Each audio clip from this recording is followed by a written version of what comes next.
നമ്മൾ ഇന്നത്തെ വീഡിയോ പരിശോധിക്കുന്നത് നമ്മുടെ വാട്സപ്പിൽ നമ്മൾ സ്റ്റാറ്റസ് വെക്കാറുണ്ട്. ഫോട്ടോസ് ആണെങ്കിലും വീഡിയോസ് ആണെങ്കിലും നമ്മൾ സ്റ്റാറ്റസ് വെക്കാറുണ്ട്.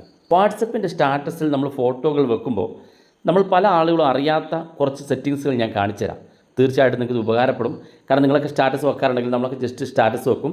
അതിനുശേഷം നമ്മൾ എന്തെങ്കിലും ഒരു സോങ്സ് ആഡ് ചെയ്ത് ആ ഫോട്ടോ നമ്മൾ വാട്സപ്പിൻ്റെ സ്റ്റാറ്റസ് ആക്കി മാറ്റും. എന്നാൽ വാട്സപ്പിൻ്റെ സ്റ്റാറ്റസിൽ നിങ്ങളറിയാത്ത ഒട്ടനേകം ഫീച്ചറുകളുണ്ട്. നമ്മൾ ഇന്നത്തെ വീഡിയോയിൽ അതാണ് പരിശോധിക്കുന്നത്. തീർച്ചയായിട്ടും ഉപകാരപ്പെടും. വീഡിയോ ഒന്ന് മുഴുവനായിട്ട് കണ്ടു നോക്കുക.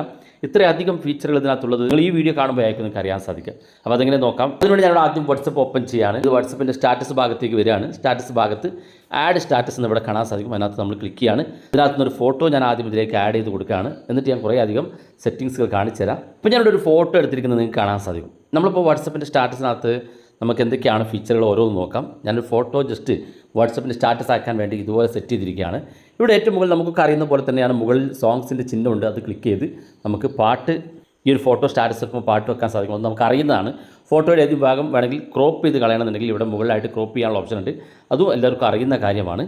അതുപോലെ തൊട്ടടുത്തായിട്ട് നമുക്ക് ഒരു സ്റ്റിക്കറിൻ്റെ ചിഹ്നം കാണും. ഈ സ്റ്റിക്കറിൻ്റെ ചിഹ്നത്തിൽ ഒന്ന് ക്ലിക്ക് ചെയ്ത് കൊടുത്താൽ നമുക്ക് ഇതുപോലെ കാണാൻ സാധിക്കും. ഒന്നാമത്തോടെ ആഡ് യുവേഴ്സ് എന്നുള്ള ഓപ്ഷൻ കാണും. ഇതിനകത്ത് നമ്മൾ ക്ലിക്ക് ചെയ്യുകയാണെന്നുണ്ടെങ്കിൽ നമുക്ക് ഈ ഒരു ടോപ്പിക്ക് ടൈപ്പ് ചെയ്ത് കൊടുക്കാൻ സാധിക്കും.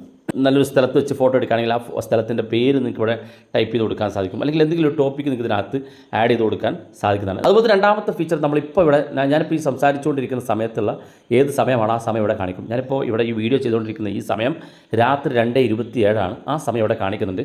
ജസ്റ്റ് അത് ക്ലിക്ക് കൊടുത്തു കഴിഞ്ഞാൽ നമുക്ക് ഏത് സമയത്ത് എടുത്ത ഫോട്ടോ ആണ് എന്ന് അല്ലെങ്കിൽ ഏത് സമയത്താണ് നമ്മൾ ഇത് അപ്ലോഡ് ചെയ്യുന്നതെന്നൊക്കെ കൃത്യമായിട്ട് ഇതുപോലെ ടൈം സെറ്റ് ചെയ്യാൻ സാധിക്കും. അതുപോലെ തന്നെ തൊട്ടടുത്തായിട്ട് ക്ലോക്കിൻ്റെ ചിഹ്നമുണ്ട്. അത് ക്ലിക്ക് ചെയ്താൽ നേരത്തെ പറഞ്ഞ പോലെ ആ സമയം കൃത്യമായിട്ട് ഇവിടെ കാണിക്കുന്നുണ്ട്. അപ്പോൾ 2:27 എന്ന് കാണിക്കുന്നുണ്ട്. അത് നേരത്തെ നമ്മൾ ഡിജിറ്റൽ ക്ലോക്കിലാണ് സെറ്റ് ചെയ്തെങ്കിൽ ഇപ്പോൾ ഇവിടെ ഒരു ക്ലോക്ക് ചിഹ്നത്തിൽ തന്നെ കാണാൻ സാധിക്കും. നമ്മൾ ഇതുപോലെ ആഡ് ചെയ്യുന്നത് നമുക്ക് വേണമെങ്കിൽ ആവശ്യമില്ലെങ്കിൽ ഇതുപോലെ വിരലുപയോഗിച്ച് ലോങ് പ്രസ് ചെയ്ത് മുകളിലോട്ട് വലിച്ചു കഴിഞ്ഞാൽ ഇവിടെ ഡിലീറ്റ് ഓപ്ഷൻ ഉണ്ട്. അത് കൊടുത്ത് ഡിലീറ്റ് ചെയ്യാൻ സാധിക്കും. അതുപോലെ തന്നെ തൊട്ടടുത്ത ലൊക്കേഷൻ എന്നൊരു ഓപ്ഷൻ കാണാൻ സാധിക്കും. അതിനകത്ത് ക്ലിക്ക് ചെയ്ത് കഴിഞ്ഞാൽ നമുക്ക് നമ്മുടെ ലൊക്കേഷൻ, ഇപ്പോൾ ഈ ഫോട്ടോ എടുക്കുന്ന ലൊക്കേഷൻ എവിടെയാണ് അല്ലെങ്കിൽ നമ്മളിപ്പോൾ നിൽക്കുന്ന ലൊക്കേഷൻ ഏതാണെങ്കിൽ നമ്മൾ ആ ലൊക്കേഷൻ ഭാഗത്തേക്ക് ക്ലിക്ക് ചെയ്യുമ്പോൾ ഇതുപോലെ കാണാൻ സാധിക്കും.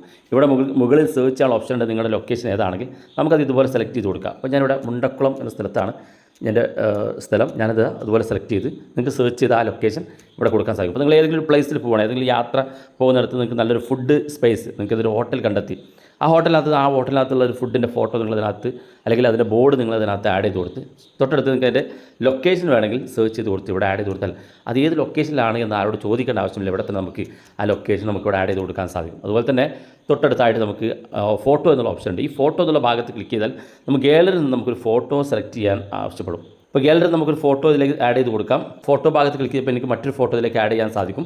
അപ്പോൾ ഞാനിവിടെ വേറൊരു ഫോട്ടോ ഞാൻ സെലക്ട് ചെയ്ത് ആ ഫോട്ടോയിൽ ജസ്റ്റ് ഒന്ന് ക്ലിക്ക് ചെയ്ത് കൊടുക്കുക.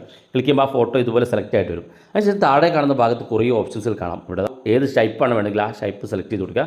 ആ ഒരു ഷേപ്പിനനുസരിച്ച് നിങ്ങൾക്ക് ഫോട്ടോ 2 വിരൽ ഉപയോഗിച്ച് ചെറുതാക്കാനും വലുതാക്കാനൊക്കെ സാധിക്കും, തിരിച്ചു കൊടുക്കാനൊക്കെ സാധിക്കും. ഇപ്പോൾ ഏതാണോ സ്റ്റൈൽ വേണമെങ്കിൽ ആ സ്റ്റൈലൊക്കെ ഇതുപോലെ സെറ്റ് ചെയ്ത് നിങ്ങൾക്ക് വേണമെങ്കിൽ അപ്പോൾ വേറെ ഏതെങ്കിലും ഒരു ഫോട്ടോ ആണെങ്കിൽ ആ ഫോട്ടോ ഇതുപോലെ സെലക്ട് ചെയ്ത് മുകളിൽ കാണുന്ന ഡൺ ബട്ടൺ ക്ലിക്ക് ചെയ്ത് കൊടുത്തു കഴിഞ്ഞാൽ ആ ഫോട്ടോ നമുക്ക് ആവശ്യമുള്ളിടത്ത് കൊണ്ടുപോയി വെക്കാൻ സാധിക്കും. ഞാൻ ജസ്റ്റ് കാണിച്ചു തരുന്നതിന് വേണ്ടി ഇങ്ങനെ സെലക്ട് ചെയ്താണ്. നിങ്ങൾക്ക് വേണമെങ്കിൽ ഒന്ന് ട്രൈ ചെയ്ത് നോക്കാവുന്നതാണ്. നിങ്ങൾക്ക് ഫോട്ടോക്കകത്ത് വേണമെങ്കിൽ മറ്റേതെങ്കിലും ഫ്ലവറോ അല്ലെങ്കിൽ മറ്റേതെങ്കിലും ഫോട്ടോകളൊക്കെ ഇതുപോലെ ആഡ് ചെയ്ത് കൊടുക്കാൻ സാധിക്കും. അതുപോലെ തന്നെ തൊട്ടടുത്തായിട്ട് മറ്റൊരു ഓപ്ഷൻ കൂടെ കാണാം, മ്യൂസിക് എന്ന്. നമുക്ക് ഈ ഫോട്ടോക്കകത്ത് എന്തെങ്കിലും മ്യൂസിക് ആഡ് ചെയ്യണമെന്നുണ്ടെങ്കിൽ സെലക്ട് ചെയ്ത് കഴിഞ്ഞാൽ നമുക്ക് ഒരുപാട് തരത്തിൽ മ്യൂസിക് കിട്ടും. മുകളിൽ സെർച്ച് ചെയ്യാനുള്ള ഓപ്ഷൻ ഉണ്ട്. മലയാളം മ്യൂസിക് ആണെങ്കിൽ അത് സെലക്ട് ചെയ്യാം, അത് ഇതിലേക്ക് ആഡ് ചെയ്ത് കൊടുക്കാൻ സാധിക്കും. അതുപോലെ തന്നെ ക്വസ്റ്റ്യൻസ് എന്നൊരു ഓപ്ഷൻ കാണാൻ സാധിക്കും. അതിനകത്ത് ക്ലിക്ക് ചെയ്ത് കഴിഞ്ഞാൽ നമുക്ക് എന്തെങ്കിലും ഒരു ഈ ഫോട്ടോയുമായി ബന്ധപ്പെട്ട എന്തെങ്കിലും ക്വസ്റ്റ്യൻ വേണമെങ്കിൽ നിങ്ങൾക്ക് ആഡ് ചെയ്ത് കൊടുക്കാൻ സാധിക്കും.